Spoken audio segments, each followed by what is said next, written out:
Assalamualaikum warahmatullahi wabarakatuh. Jumpa kembali di channel RDS Education, channel yang membahas tentang video pembelajaran ya, terutama di perguruan tinggi maupun juga bisa untuk sekolah menengah atas ya. Materinya adalah cara mudah memahami konsep dasar basis data ya. Di dalam video ini pembahasan meliputi pengenalan basis data ya. Yang berikutnya adalah konsep dasar basis data, prinsip dan tujuan basis data, pengenalan operasi dasar basis data, berikutnya sistem basis data itu sendiri ya, dan database management system atau DBMS ya.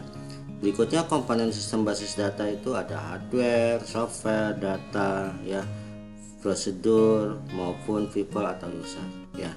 Nah, peranan dalam lingkup database juga saya akan bahas ya, meliputi data dan database administrator, 2 database designer, 3 aplikasi developer, 4 end user ya, dan bahasa basis data ya, keuntungan DBMS, kekurangan DBMS. Baik, saya rasa itu saja untuk materinya. Memang kalau panjang ini memang terlalu panjang ya, tolong disimak saja karena materinya ini ya terutama untuk di kalangan mahasiswa ya, yang belajar mengambil mata kuliah sistem basis data ya. Oke, saya lanjutkan untuk pembahasan yang berikut. Baik, yang pertama mengenai pengenalan basis data ya. Basis data itu ya pada saat ini sangat berdampak besar ya pada perkembangan ekonomi dan masyarakat ya. Nah, sistem basis data ya berkaitan penting ya dalam pengembangan bidang rekayasa perangkat lunak dan database. Nah, menjadi kerangka kerja ya yang mendesain yang mendasari sistem informasi dan secara mendasar merubah cara banyak organisasi beroperasi ya. Kalau Anda lihat di sini ya, ada pabrik, kampus, perkantoran, transportasi barang maupun konsultasi. Nah, di dalam basis data ini tadi yang saya singgung bahwa dari contoh-contoh di sini pabrik, kampus, perkantoran, barang dan konsultasi ini ya, pengembangan basis data ini nanti mengarah kepada bidang rekayasa perangkat lunak atau pembuatan aplikasi program yang mendukung daripada organisasi ini ya, pabrik ya, kampus, perkantoran, transportasi barang, konsultasi, dan masih banyak lagi ya organisasi yang lain. Tapi ini saya contohkan. Nah, dalam sistem informasi merubah cara organisasi beroperasi ya. Di sini kita lihat di dalam penggunaan basis data pada aplikasi, misalnya ya, manufaktur pabrik, ini contoh yang nyata biasanya aplikasi inventory ya.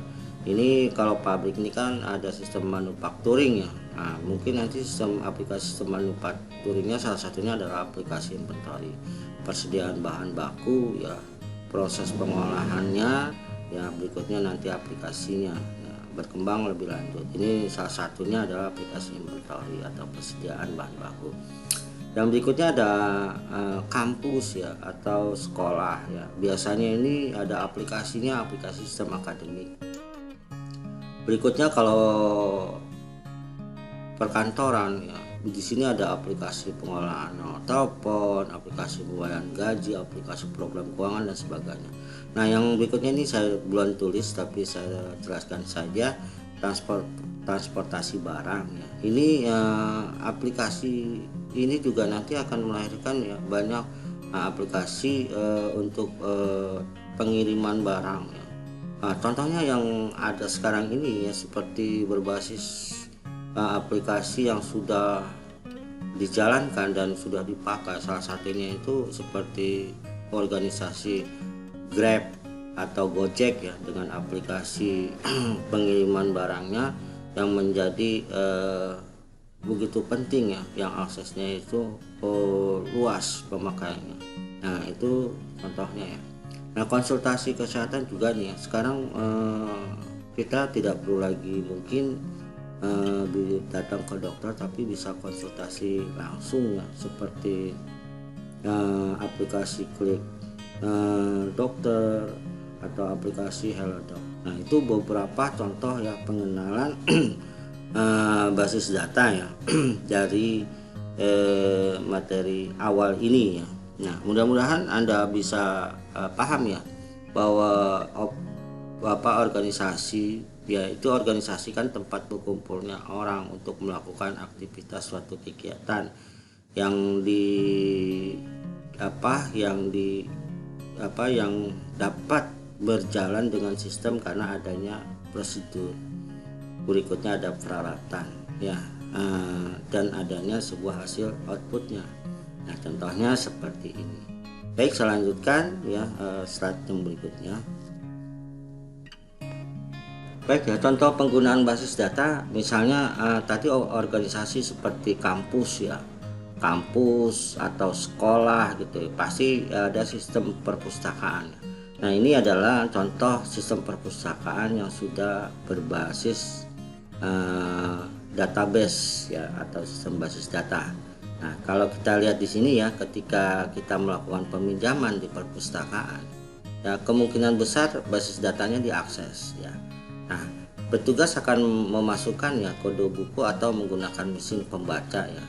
Mesin ini dihubungkan dengan aplikasi database perpustakaan ya untuk mengetahui data buku tersebut ya.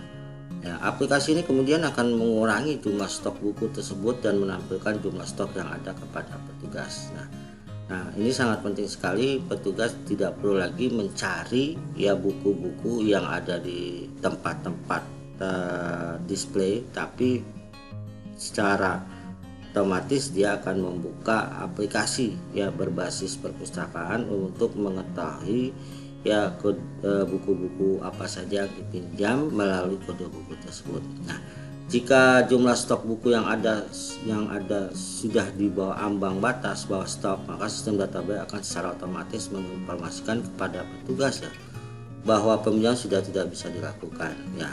Minimal misalnya tinggal satu buku, maka itu dianggap buku sudah habis dipinjam ya, karena jangan sampai stok buku tersebut kosong.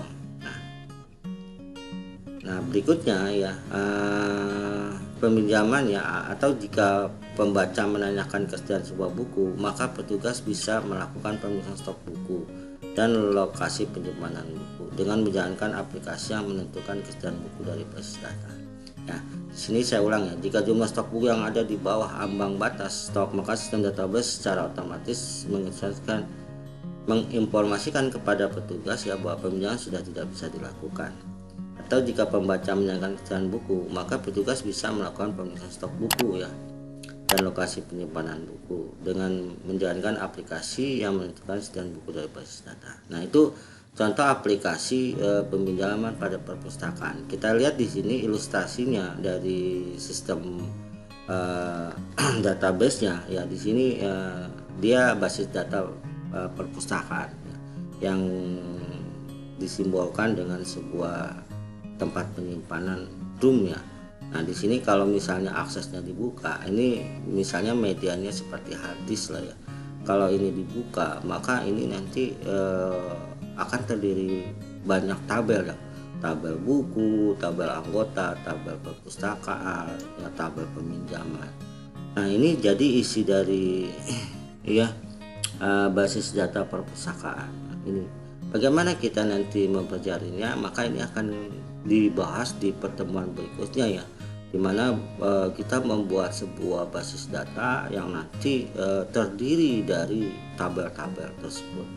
Saya rasa cukup paham ya mengenai contoh ya sebuah perpustakaan dalam proses peminjaman ya yang berbasis rekayasa perangkat lunak yang tadi di awal sudah saya jelaskan.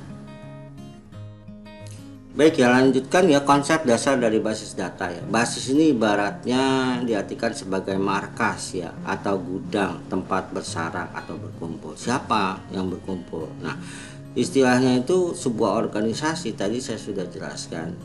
Kalau organisasi kan tempat berkumpulnya orang-orang dari berbagai disiplin ilmu ya, dalam satu kesatuan ya. untuk mencapai suatu tujuan tertentu. Nah, agar orang-orang berkumpul itu bisa melakukan aktivitasnya, maka ya ada pendukung lain, ya komponen lain di dalam organisasi itu, yaitu selain manusia, prosedur ini fungsinya untuk aktivitas dijalankan sesuai dengan prosedur tersebut.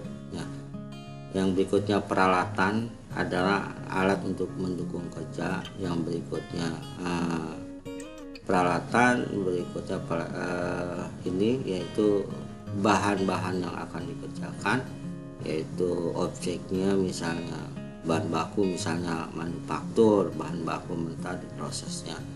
Nah, itu terkumpul semua. Nah, seperti contohnya ini ya, gudang juga ya, tempat markas atau gudang tempat bersarang. Nah, data sendiri kalau kita lihat adalah representasi fakta yang dunia nyata ya, yang mewakili suatu objek seperti tadi saya bilang, manusia, pegawai, siswa, pembeli, pelanggan. Nah, berikutnya barang, hewan, peristiwa, konsep keadaan dan sebagainya yang diwujudkan dalam bentuk bisa angka, huruf, simbol, teks, gambar, bunyi atau kombinasi. Nah, di sini data tadi yang mewakili tadi ya, mengenai pegawainya, siswa, pembeli, barang, hewan, konsep, keadaan, itu dalam bentuk angka ya, angka 1. Jadi informasi datanya itu bisa angka 1, 2, 3 atau huruf A sampai Z atau simbol-simbol lain ya, untuk perhitungan misalnya sama dengan, tambah, kali dan sebagainya. Teks juga, kata data itu berisi informasi teks ya. Gambar ya, bisa juga dengan gambar, bunyi atau kombinasi. Nah, berikutnya basis data atau database adalah himpunan kelompok data atau kumpulan data yang saling berhubungan ya secara logis dan deskripsinya. Nah, saya tekankan di sini ya, bagaimana basis data berkumpul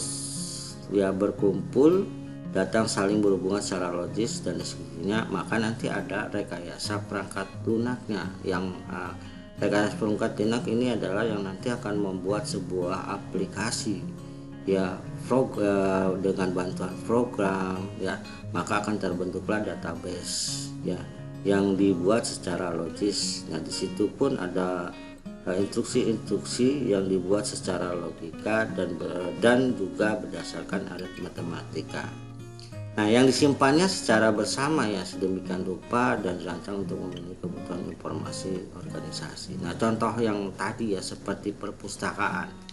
Nah, perpustakaan yang tadi petugas dia akan mengakses ya, melihat ketersediaan buku. Apabila bukunya ada, maka dia informasikan kepada anggota dapat meminta buku. Nah, itu kan sudah dibuat aplikasinya. Apabila ternyata persediaannya itu sudah diambang batas, artinya menipis atau tinggal mini 1, maka dianggap bahwa peminjaman tidak bisa dilakukan karena buku tersebut sudah dipinjam. Nunggu mungkin informasinya 1-2 berapa hari lagi bisa nanti meminjam buku. Nah, itulah tentang basis data ya. Dengan rekayasa perangkat lunak membuat aplikasinya, maka akan terbentuk basis data atau database. Baik, yang berikutnya ya, prinsip dan tujuan basis data ya. Prinsip utamanya adalah pengaturan data atau arsip ya. Kalau kita lihat dari gambar ini, arsip-arsip yang awalnya dalam bentuk penyimpanan arsip dalam folder, dalam piling kabinet ya, atau dalam map ya. Dengan kita membuat sistem basis data, maka yang tadinya bentuknya masih data fakta ya, masuk ke dalam sebuah proses ya, dia menjadi database ya. Saya tidak perlu lagi ya mencari data-data berbasis arsip yang masih lembaran kertas, tapi kita dengan mudah bisa mengakses melalui komputer.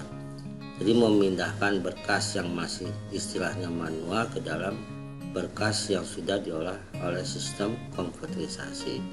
Nah, prinsip utamanya pengaturan data atau arsip. Tujuan utamanya adalah kita kemudahan dan kecepatan dalam pengambilan data atau arsip. Yang diutamakan basis data adalah pengaturan, pemilihan, pengelompokan, pengorganisasian data yang akan kita simpan sesuai fungsi dan jenisnya. Ini kita lihat ya, dari proses pengolahan data ini ya, bagaimana kita membuat pengaturannya, pemilihan, pengelompokan, pengorganisasian data yang kita simpan dalam fungsi. Nah, kalau kita lihat di sini kalau sistem berbasis komputerisasi ini dibuka, maka kita bisa lihat ya, bentuk database yang tersimpan dalam sebuah storage atau tempat penyimpanan ya. Kalau di komputer tuh misalnya hard disk ya.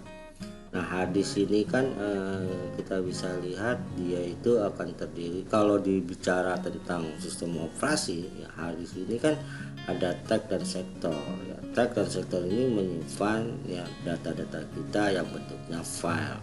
Kalau file-filenya dibuka ya, misalnya satu file dibuka ya, maka nanti di sini ya akan terdiri dari field ya, terdiri daripada field ya. Field itu seperti name, nama ya, terus jenis kelamin, umur. File, satu file ini misalnya file mahasiswa gitu ya. Terus ada record gitu. Record ini adalah satu pembacaan ya, yang informasinya dari name, nama, jenis kelamin, umur. Nah, ini kita akan bahas lebih lanjut ya mengenai jenis-jenis dalam database. Ada field ya, fields ya, berikutnya file ya, record ya, dan seterusnya. Nah, pengorganisasian data tersebut dapat dalam bentuk tabel terpisah ya, seperti ini. Nah, atau dalam bentuk pendefinisian kolom field data dalam setiap tabel. Paham ya di sini jadinya.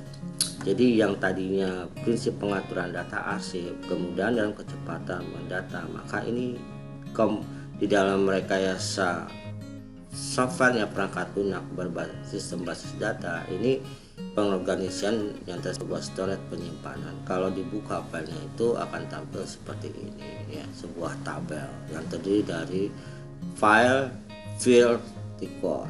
Panjang record juga nanti kita akan bahas. Oke, saya rasa paham ya. Baik, berikutnya adalah operasi dasar basis data ya. Nah, sebagai bentuk pengenalan skema pengolahan database ya.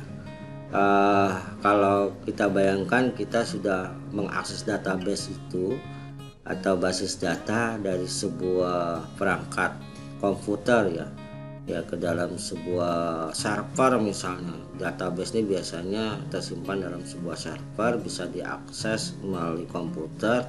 Kalau komputernya berbasis LAN, local area network, jaringan, maka kita mengakses dari workstation 1, 2, 3, 4 gitu ya. Kita bisa lihat di sini ya.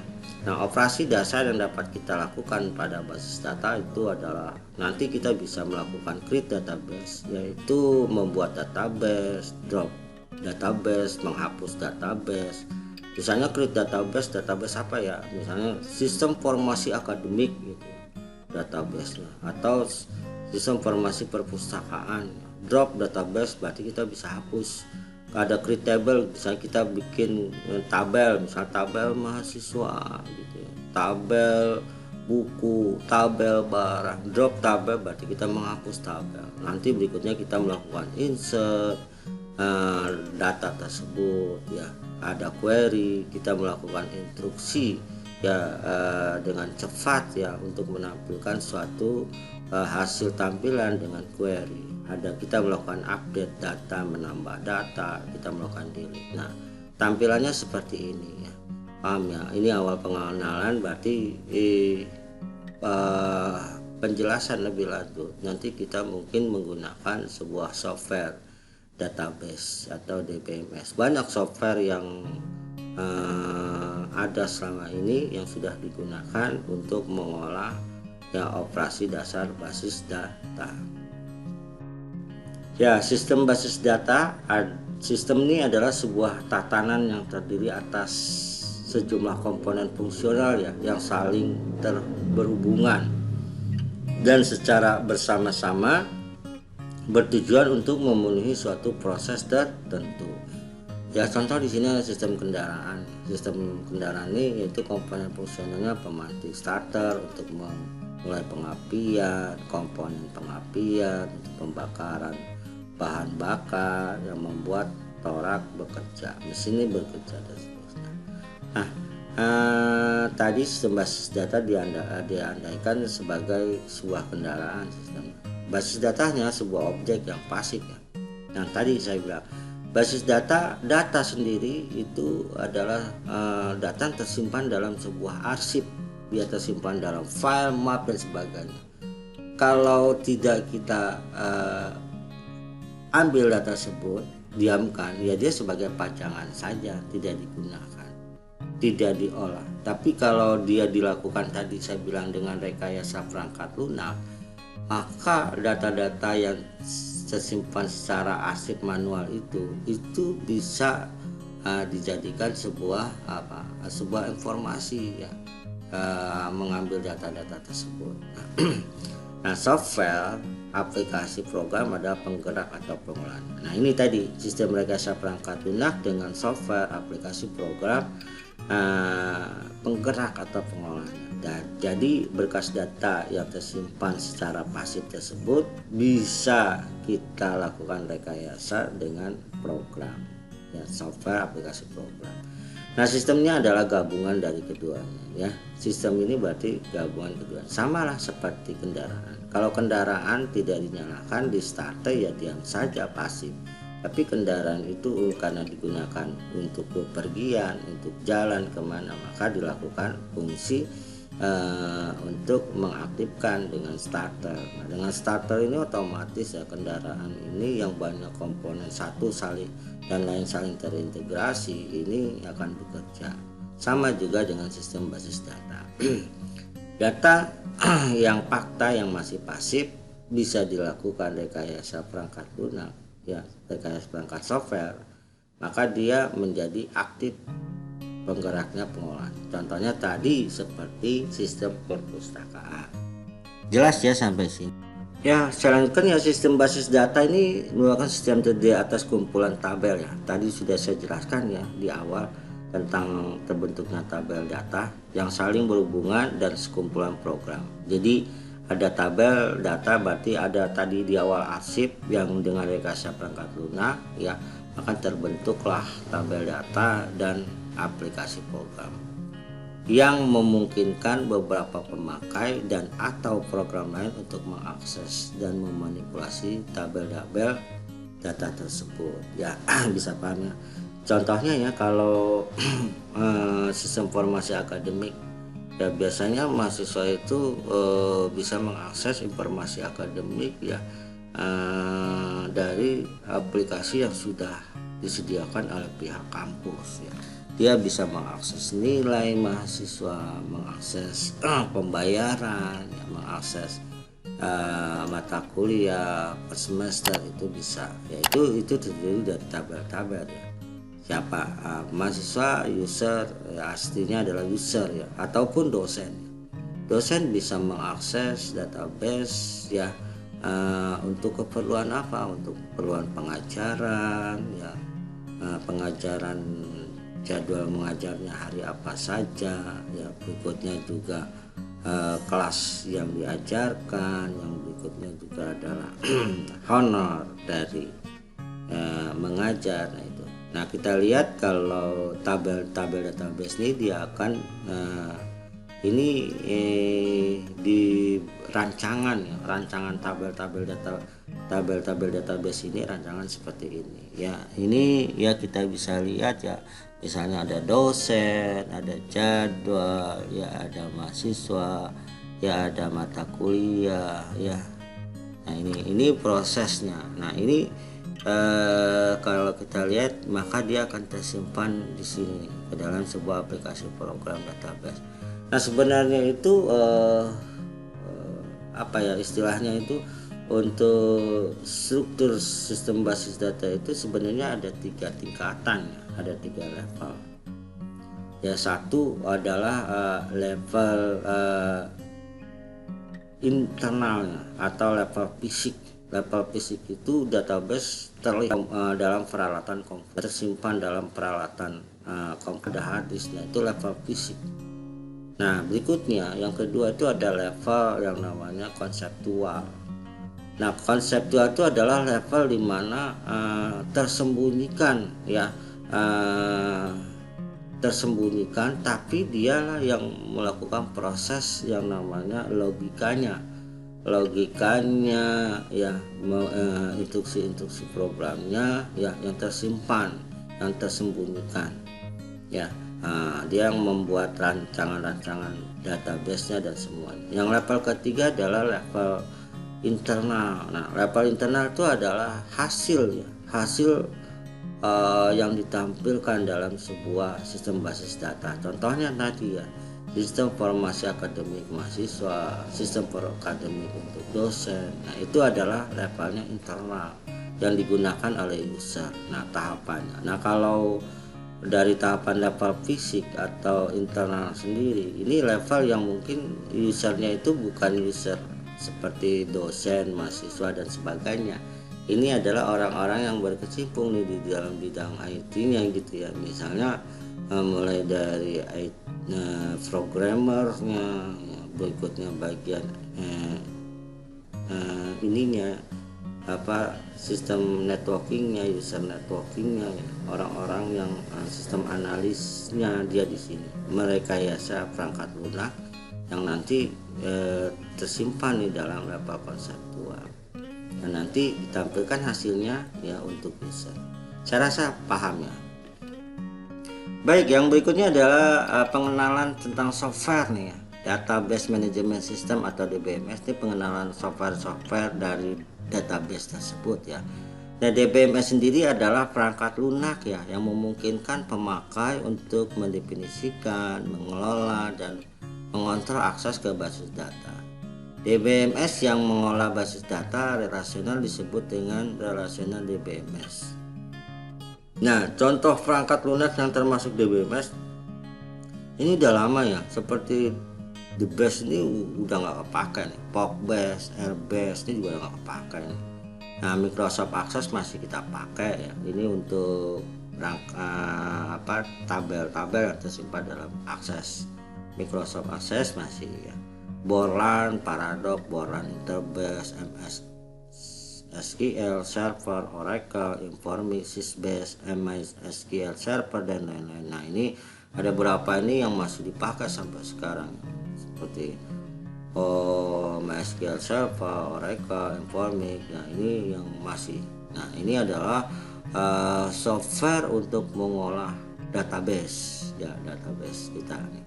Jadi prosesnya mengolahnya itu sebenarnya mengolah database itu digolongkan dalam dua jenis bahasa ya, yaitu DDL dan DML. DDL itu data definisi language, sedangkan DML itu data manipulasi language. Ya, apa itu? Nanti saya jelaskan di slide berikutnya. Nah, baik ya. Tadi yang digunakan di dalam database ya. Dari penjelasan gambar di atas ya menunjukkan bagaimana sebuah komputer mengakses sebuah database ya. Kita lihat. Nah, ini kan kita kategorikan tadi ya, saya bilang dia di level ketiga nih. Level eksternal, pihak user siapa saja, bisa dosen, mahasiswa, pelanggan, ya, customer dan sebagainya. Yang mengakses sebuah database. Nah, database menampung semua data ya, dimulai dari anggota, data buku sampai dengan data transaksi. Ini contoh ya, misalnya tentang rekayasa sistem aplikasi perpustakaan ya, ada tabel buku, tabel anggota, tabel peminjaman, tabel pengembalian. Nah, ini nanti diakses nih oleh user siapa aja, yaitu petugas perpustakaan, anggota-anggota perpustakaan yang status anggotanya itu sebagai mahasiswa atau pelajar ya, atau siswa. Nah, dari anggota, data buku sampai dengan data transaksi peminjaman dan pengembalian, sehingga anggota dapat melihat data buku yang tersedia dalam perpustakaan ya.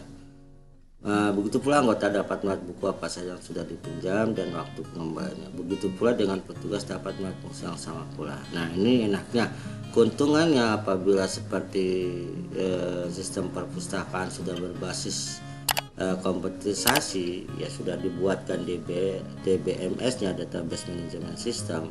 Keuntungan buat user itu dia bisa mengetahui ya, informasi terkini ya tentang buku, status buku pinjaman, status buku pengembalian gitu. Buat petugas juga sama ya, tentang informasi anggota yang belum mengembalikan buku, status peminjamannya seperti apa, pengembalian seperti apa.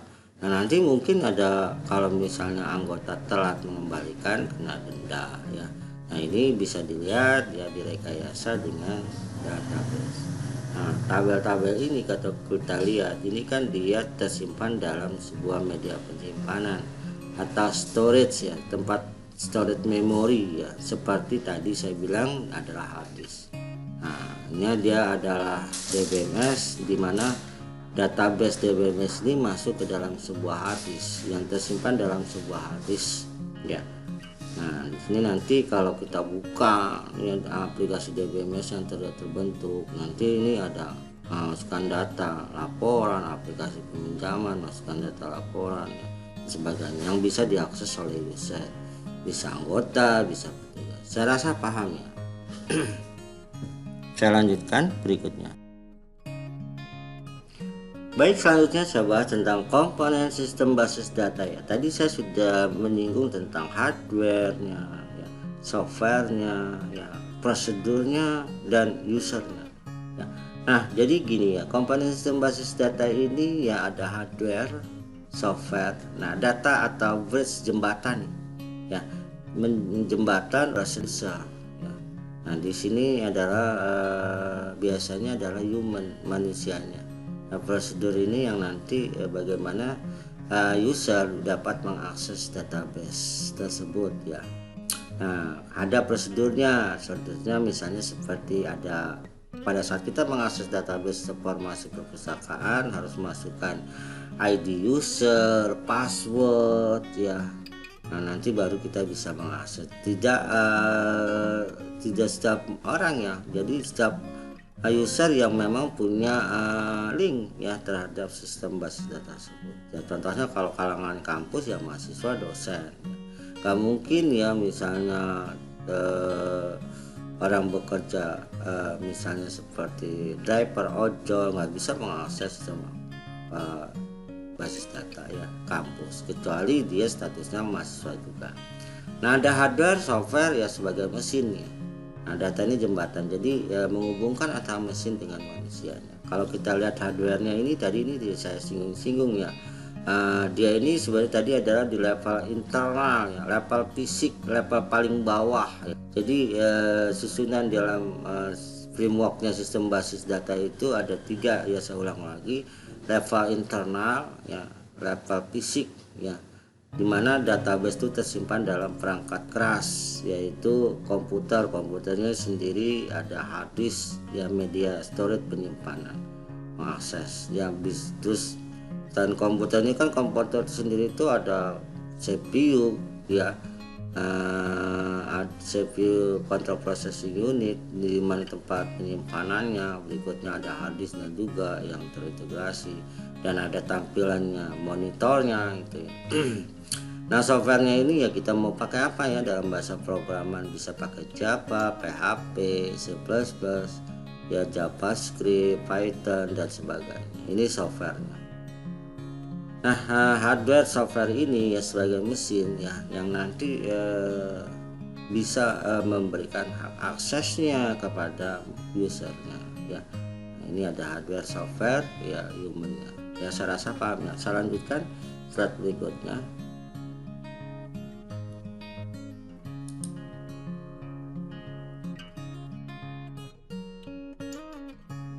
Ya, saya bahas berikut ya data. Data ini kan fungsinya sebagai bridge atau jembatan yang menghubungkan antara mesin yaitu software dan hardware dengan human ya, manusia ya, yaitu orang dan prosedurnya. Nah, kalau kita lihat ya data ini hubungan menjembatani ya, bridge hubungan antara software, hardware dan prosedur yang nanti diakses oleh user ya. atau orang. Nah, di sini kita bisa lihat skemanya. Ya, ini contoh adalah aplikasi sistem perpustakaan ya. Skema tabel buku. Nanti ke tabel buku ini kita lihat nih, ada kode buku, judul buku dan seterusnya. Bagaimana nih munculnya atribut ini? Nah, kita bisa lihat, kita akan membuat sebuah tabel buku harus ada kode, ada judul. Untuk apa? Nah, karena kode buku ini setiap buku tuh banyak yang dikasih kode, judulnya juga dan seterusnya. Ini kita akan mempelajari yang namanya atribut-atribut ini di pertemuan berikutnya. Terus ada tabel anggota, kode anggota, nama anggota, tabel peminjaman, tabel pengembalian, kode kembali, tanggal kembali. Dan ini ada software, hardware, mesinnya dengan human ya, prosedur dan orang atau user. Kita lanjutkan ya, yang berikut. Nah, adalah prosedur ya. Prosedur ini ya merujuk pada instruksi dan aturan yang mengatur desain dan penggunaan basis data ya. Penggunaan sistem dan staf yang mengolah database membutuhkan prosedur ya, terdokumentasi tentang cara menggunakan atau menjalankan sistem. Nah, prosedur dapat terdiri dari petunjuk tentang cara masuk ke DBMS. Bagaimana masuk ke DBMS?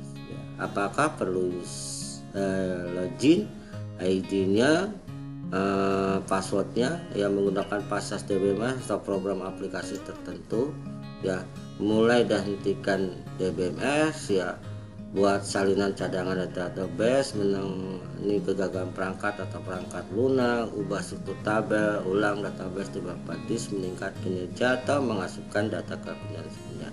Nah, prosedur ini ibaratnya tadi di level kedua ya, yaitu level konseptual. Konseptual ini level yang tidak terlihat atau tersembunyikan ya, tetapi dia yang melakukan sebuah proses logiknya, aritmatiknya ya, untuk mengolah data tersebut ya. Jadi levelnya tuh di tengah ya. Nah, di sini ya kita bisa lihat ya, yang tadi ya, prosedur ini yang sebagai data yang tadi diolah ke dalam sebuah prosedur. Nah, di sini adalah contoh ya, ada instruksi-instruksi program yang dibuat ya untuk melakukan proses pengolahan database atau istilah manipulasi language, yaitu istilahnya DML. DML itu data manipulasi language. Manipulasi ini dalam arti positif ya, kita melakukan proses manipulasi terhadap sebuah database. Nah, ini menggunakan MSQL storage procedure. Nah, storage prosedurnya ini ya, saya buka lagi, saya jelaskan ya. Ini database yang tadi level fisiknya seperti storage, penyimpanan ya. SQL queries ini adalah perintah ya, perintah langsung dari sebuah SQL untuk menampilkan sebuah database. Ada storage procedure berarti kumpulan instruksi query yang tersimpan dalam sebuah prosedur. Nah, ini ada perbedaan ya. Ada query langsung tuh, kalau kita menggunakan sebuah software database kita bisa melakukan instruksi query langsung menampilkan hasil. Tapi ada juga yang dia dibentuk prosedur ya, nanti biasanya jadi sebuah program, instruksi query yang dikumpulkan, dikoordinir ke dalam sebuah prosedur ya. Nah, ini biasanya akan terbentuk aplikasi program, bisa membaca, insert, update, delete datanya. Ini akan ditampilkan dalam sebuah layoutnya ya. Universe interface-nya. Interface-nya ini berarti apa? Grafik tampilan output yang digunakan oleh user, orang. Nah, prosedur inilah karena user ya, atau human-nya ya. Nah, prosedur ini masuk dalam human. Berikutnya adalah orang. Nah, saya rasa jelas ya. Nah, people-nya sendiri adalah orang ya. Komponen terakhir adalah orang yang terlibat dengan sistem tersebut. Ya, siapa saja ya, kalau misalkan dari sistem level fisik sampai level konseptual, dari sistem analis ya, sistem analis ada programmer ya, mungkin pimpin level tertinggi itu adalah manajer sistem analis ya, manajer sistem informasi. Level kedua sistem analis ya, orang yang merancang sebuah sistem yang berbasis komputerisasi.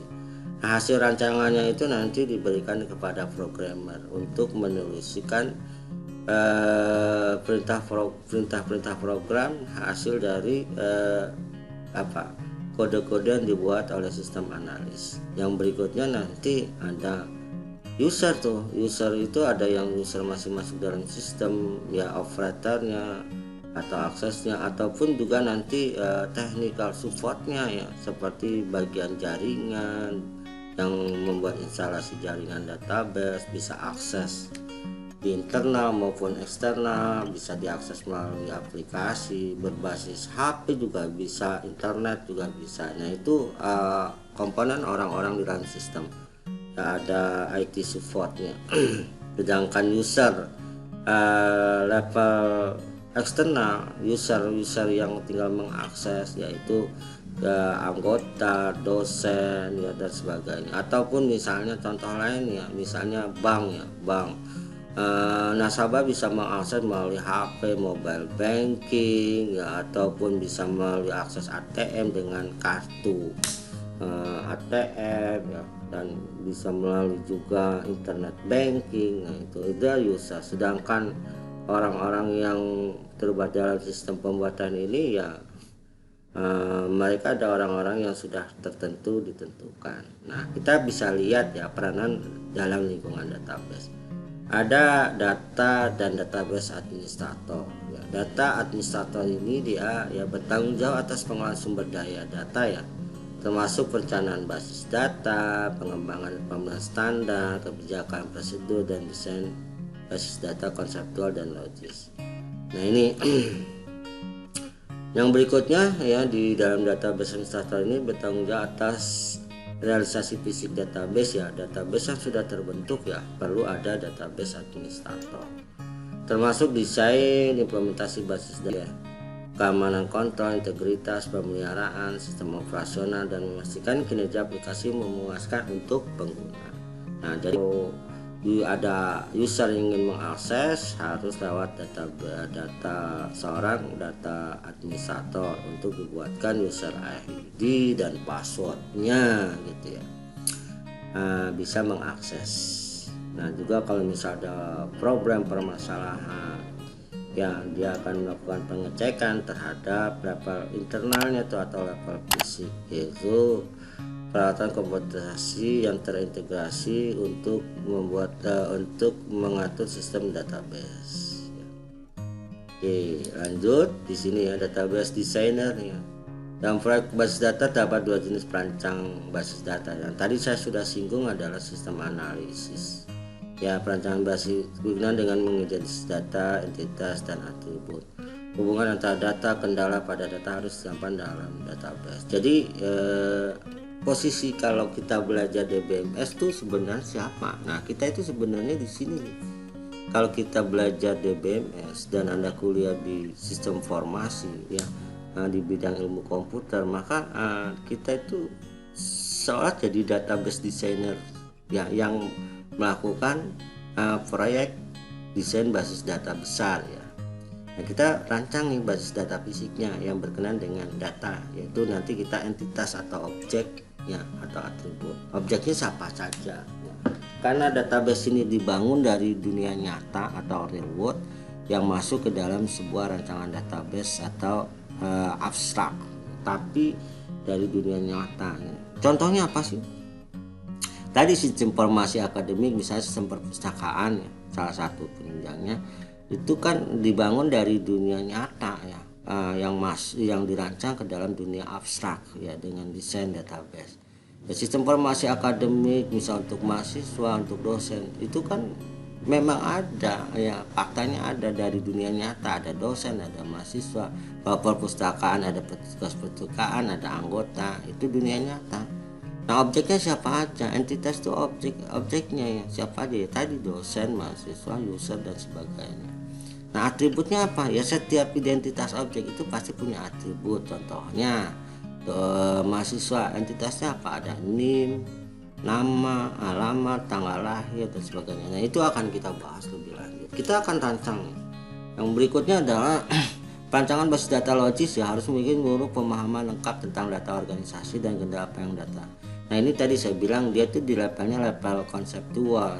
Kita merancang basis data secara logis yang terintegrasi ya dan bisa diakses ya dalam sebuah organisasi.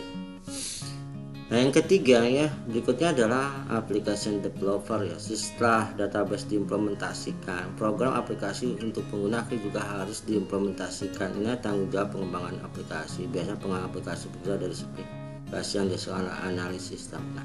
Nah tadi setelah analisis sistem ini kan pasti kita yang belajar DBMS ini belajar tentang rancangan database. Nah setelah jadi apakah kita sendiri yang membuatkan programnya, aplikasi programnya, pengembangan aplikasinya, ataukah kita serahkan kepada programmernya gitu loh.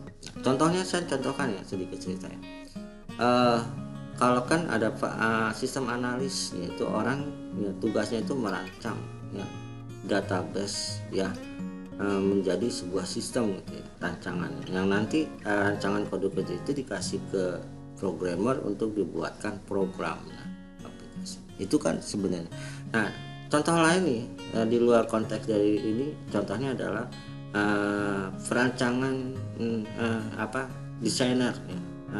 Desainer busana fashion itu kan desainer fashion itu kan dia orang yang merancang yang membuat struktur dari busana tersebut ya, ukurannya berapa, polanya seperti apa, lengannya panjang berapa, lehernya berapa, ke bawah berapa, lengan panjang ke kaki berapa ke bawah. Nah itu udah dihitung-hitung ya ukurannya, lalu siapa yang dia kasih lagi kepada si tukang jahit itulah yang nanti berdasarkan pola hitungan rancangan busana itu dia menjahit sama gitu ya.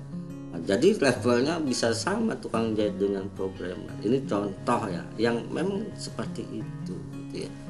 Oke, yang berikutnya adalah end user sendiri ya. Penggunaan akhir dapat diklasifikasi sesuai dengan cara mereka menggunakan. Nah, user umum ini tidak masukan perintah sederhana atau memilih opsi dari menu. Nah, ini ya. Ini biasanya user umum ini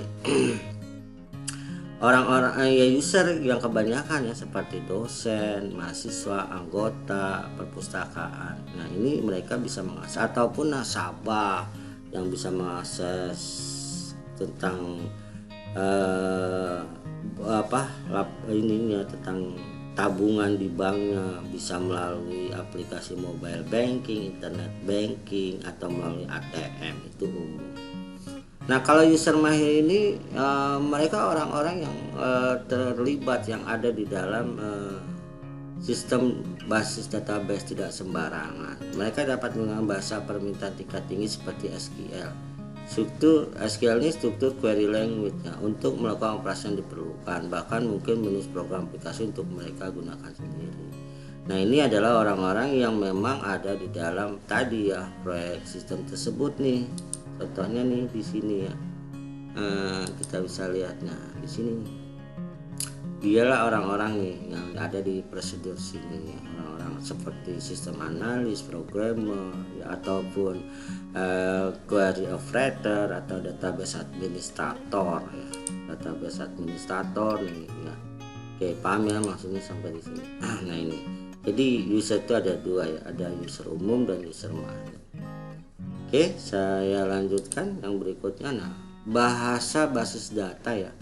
Cara berinteraksi antara pemakai dengan basis data diatur dengan suatu bahasa yang ditetapkan oleh pembuat DBMS. Nah, ini saya sudah singgung ya. Jadi bahasa basis data kalau nanti kita membentuk sebuah basis data dengan software database, nah kita itu terbagi ada dua ya bahasanya, yaitu DDL dan DML. DDL itu adalah data definisi language, artinya kita akan membentuk sebuah database dengan menyiapkan perangkatnya, menyiapkan atribut-atributnya ya. Jadi menyiapkan strukturnya, menyiapkan struktur database-nya. Misalnya ya tadi menentukan field-nya ya, Pertama, taruhlah ini kita menentukan atribut objeknya, entitasnya.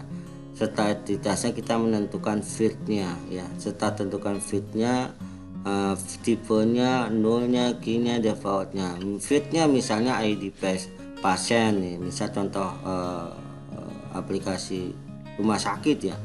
ID pasien, nama, tanggal lahir, alamat, jenis kelamin, ini fitnya ya kita tentukan nih.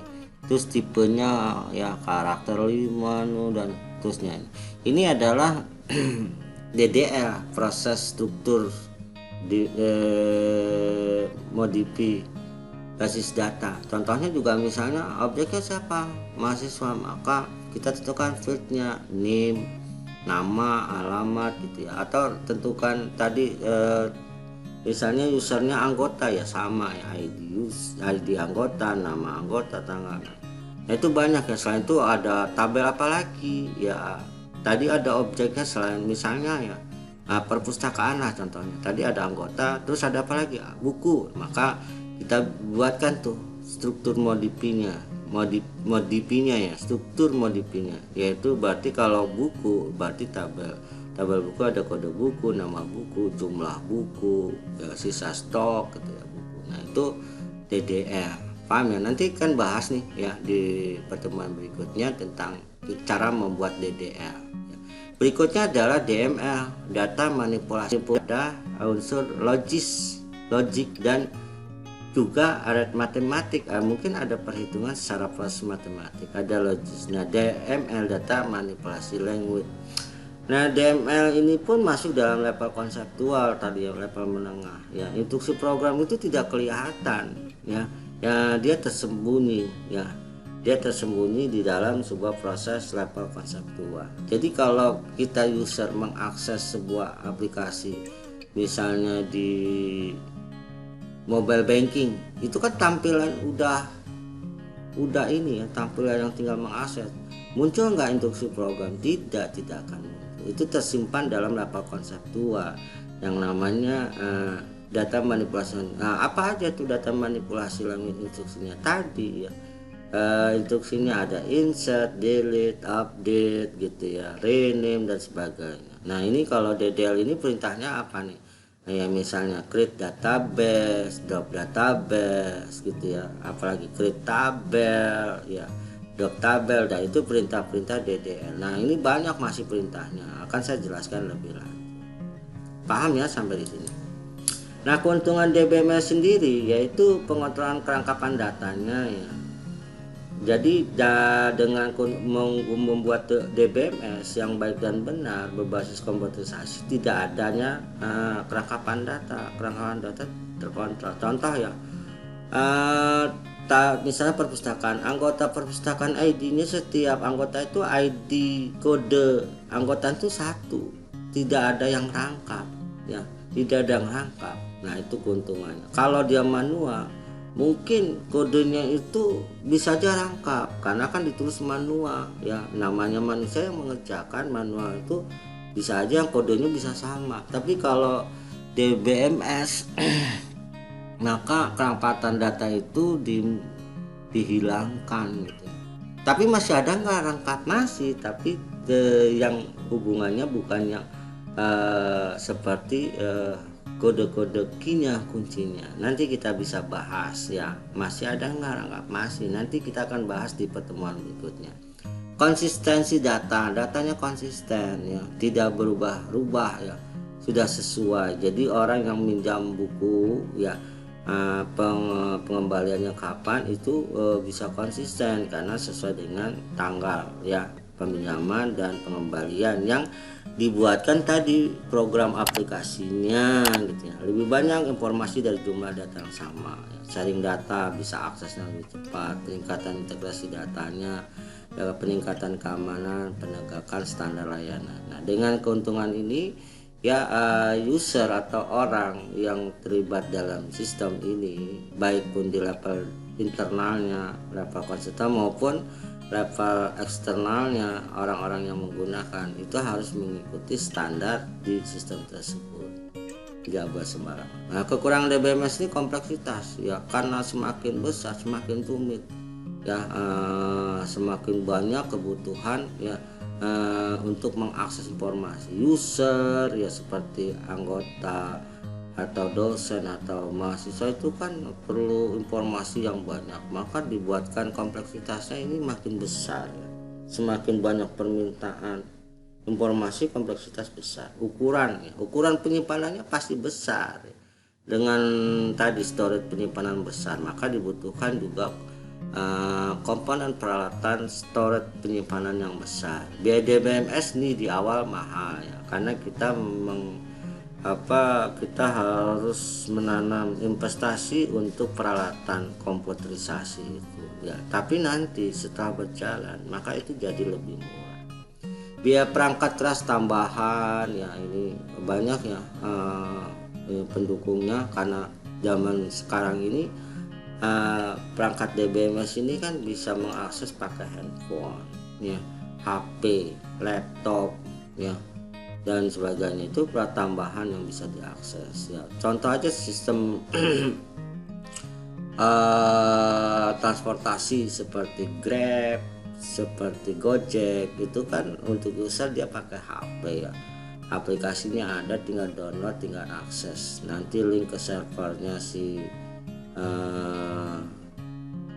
perusahaan transportasi tersebut bisa mengakses. Nah, biaya konversi teknologinya juga ini pasti mahal ya, tapi kedepannya ini menguntungkan ya. Setiap performanya, nah performa ini tergantung ya. Kalau misalnya rancangan database-nya ternyata banyak masalah, maka mengakibatkan performanya juga menjadi jelek ya.